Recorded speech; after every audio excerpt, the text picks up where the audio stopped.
area.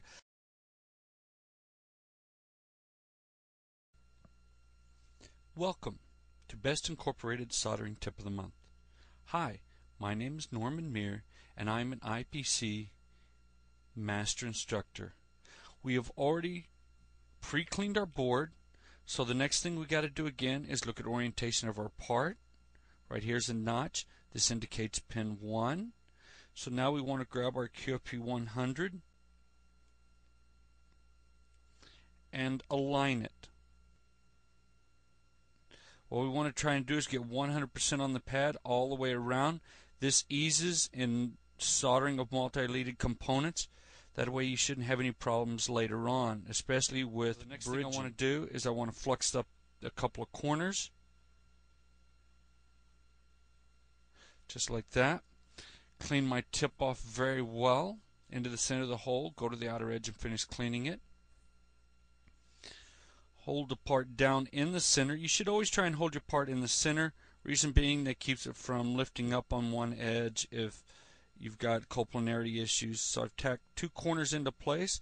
Verify this by tapping on it. Next thing I like doing, especially when I start doing multi-leader drag soldering, to help make sure that it don't start soldering on the tack lead, because if you start soldering on the tack lead, you can move your part, so don't do that. So what I do is come in here, I don't have to hold it into place, is to hit a couple of leads on the other side, just like so. And now it's fully tacked into place. Next thing I'm going to do is put all the solder or flux around, just like so. Very simple little task.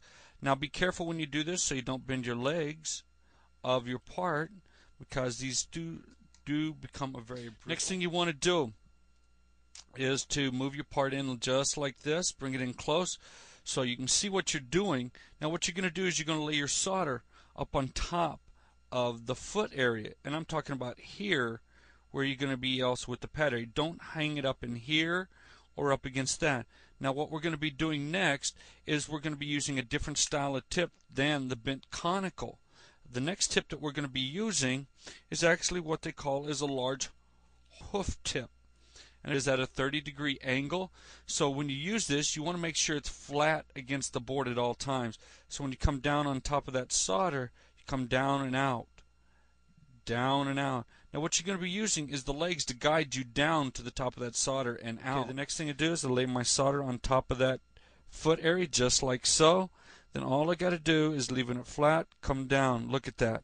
I got 4 of them at the same time, cleaning off that tip. Now I clean my tip off on this at a regular basis, because if you get buildup on it, you can create bridges. Okay, come down. Okay, keeping it flat. Boom. Clean the tip. Boom. Clean the tip. Solder right down here. Okay, put it right there. Come on, start. Get going. And you're done. The next thing we're going to do is going to inspect the quality of that heel fillet and my side fillets. Okay, let's increase magnification so you can really see it. Look at that. Doesn't that look pretty? I know the solder joints, again, it's not shiny, it's dull, matty, and grainy in appearance, but that's what lead-free solder looks like. What I would do is angle my board a little bit downward and go down through it, looking at all my heel fillets. And if you notice, the light is hitting it all in the same spot. Hopefully you've had a good time during this video stream and this little training. Thank you.